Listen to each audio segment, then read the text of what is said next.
All right, welcome into the Jace Sports Detroit Red Wings draft preview. Obviously, if you're new to the channel, we do Red Wings content all the time. We're going to be more active on the YouTube front, so just stick with me. Um, it's 10:11 at night. I had internet issues, pregnant wife. We're all good to go. We're trying to do this solo. Obviously, when we talk about the Red Wings draft coming up, there's a lot of names that come to mind, especially when you talk about when you talk about the names that are being presented to the Detroit Red Wings.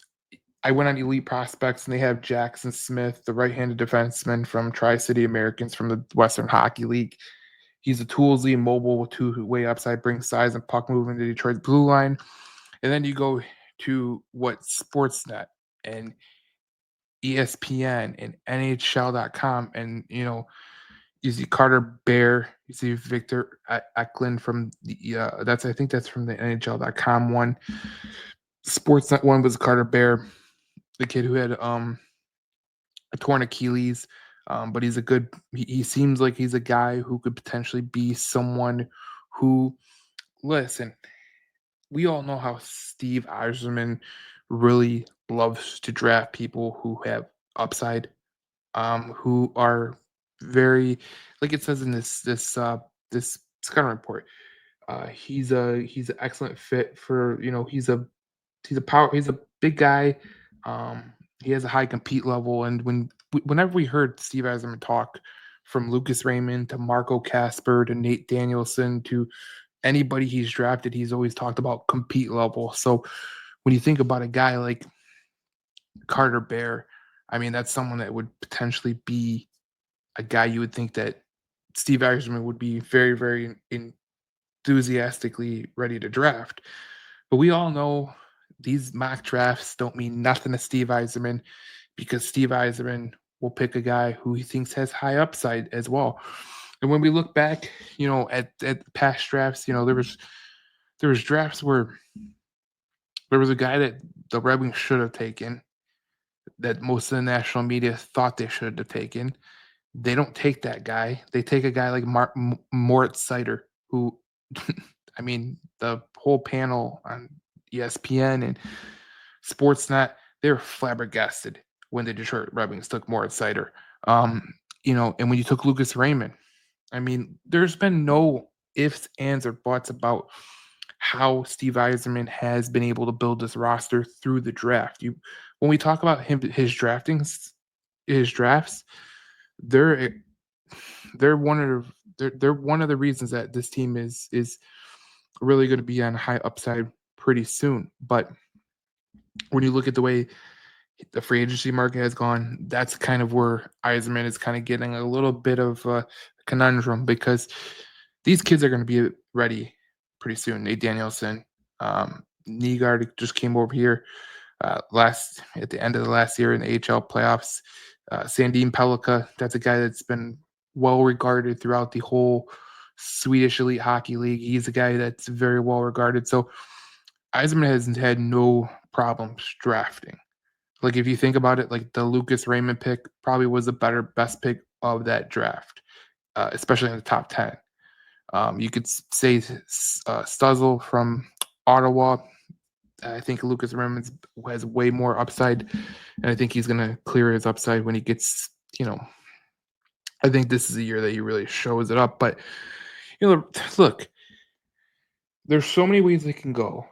Um, a lot of people have been penning Justin Carbonneau to the Detroit Red Wings. He's a guy. He's explosive and creative with top six tools as a dynamic offense presence to Montreal's wings. He plays for the Blandville Boys brand in the Quebec Major Junior Hockey League. They have him mocked to the Montreal Canadiens at 16. I'll read you some of these players that are still available at 13 and below. Obviously, the Red Wings drafted Jackson Smith in this Elite Prospects mock draft. Lyndon Lakovich from Boostraw. He's a left wing. They said he creates offense under pressure with strong instincts and determination. Underrated scorer with an upside. So again, a guy that has high upside. That's a guy that Stevie Y would predominantly he would like to go after a guy with upside. He always does go with a guy with upside. I mean, Marco Casper, same thing, was a guy with upside. So it's going to be interesting to see what Stevie Y does at that 13th pick. And look, we're getting a lot of rumors. Are the Red Wings going to do something with the trade? Are they going to do this? Blah blah blah blah blah. The Red Wings might not even pick at 13.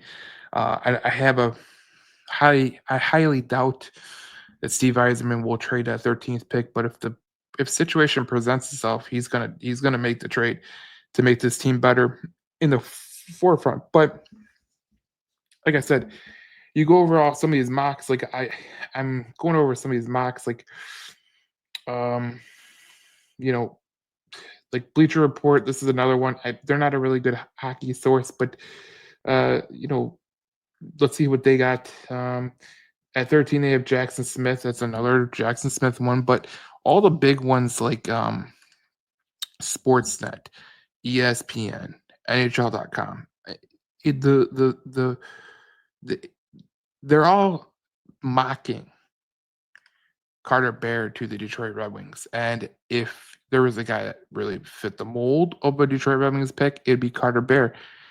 You know, we could read all these mock drafts. You know, the Red Wings have a type, and luckily for them, a few players in this range fill the bill. Bear, Eklund, and Carbonneau. So you know, those are three guys that I think that really could fit the bill. Um, Bear's elite instincts and playmaking ability attracted to many teams, including Detroit, combined with one of the best compete engines in the draft. That's where I kind of go. That's a guy Stevie Y would pick. Carter Bear is a guy that Stevie Y would pick in the NHL draft. And look, you have this is not the draft. You know, we were talking about it in the last video. You know, this draft is not it's not a draft where you're like, we're gonna get this excellent player. It's not the draft for it. But what you're looking to get is a guy who can contribute on a team. And he might be 3-4 years away, maybe 2 years away. It depends what you're trying to do. I mean, if I was hoping for something come tomorrow, I would hope that Victor Eklund could fall to Detroit, the left winger. I would hope that a guy like Carter Bear would be there.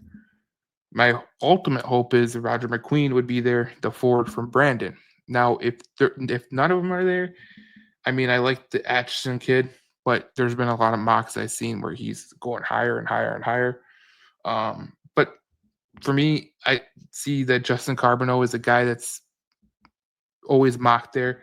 I was a big guy on Jack Nisbet, the center from Windsor, but he didn't have a good year last year. And when you look over the statistics and you just he has a size, man. He's such a good sizable player, but he's not.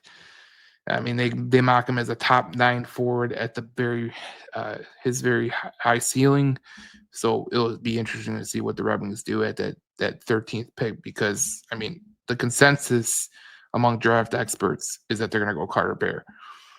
It'll be interesting to see what happens in tomorrow at the NHL draft, because there's a lot of people. Rumors are flying around that this could be a frenzy. I mean, Ken Allen spoke to it. He said that there could be a lot of trades come Friday night, and if it just so happens that the Red Wings are involved, I think they will get involved, but it has to be for the right price and has to be for the right player, and we'll see what happens. But there's going to be a lot of wheeling, dealing. I would have to assume with the cap going up, and there's some premium free agents. So we'll see what happens. Obviously, July 1st is coming. Free agency starts, but the draft is where you really get your prospects, and we know how Stevie Y is with the prospects, and he's done a damn good job drafting. That's why they got the number 1 or number 2 or number 3 prospect pool in the NHL. So we'll see what happens. But if you want to know the last 13 picks overall, here is the last 13 picks overall. You had Jared Luchenko last year for the Flyers, Zach Benson from the Sabres in 2023, Frank Nazar in 2022, which, my co-host Cindy Berry on the Red Alert podcast, she knows the Nazar family, and he looks like a damn good player.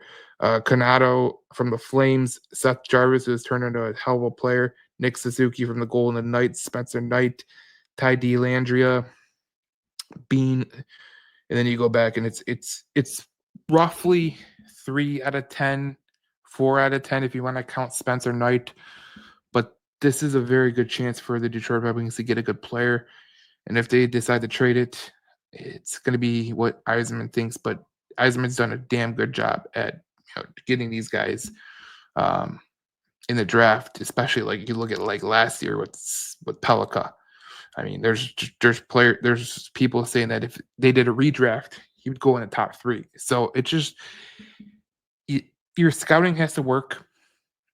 I'm not Haken Anderson. I'm not none of those guys. But this is a big draft for the Detroit Red Wings. We'll see what they do with the 13th pick overall, and it'll be interesting to see what they do with that pick. Thank you for watching, and if you want to go on to the next video with about the rumors, we'll be talking about that next.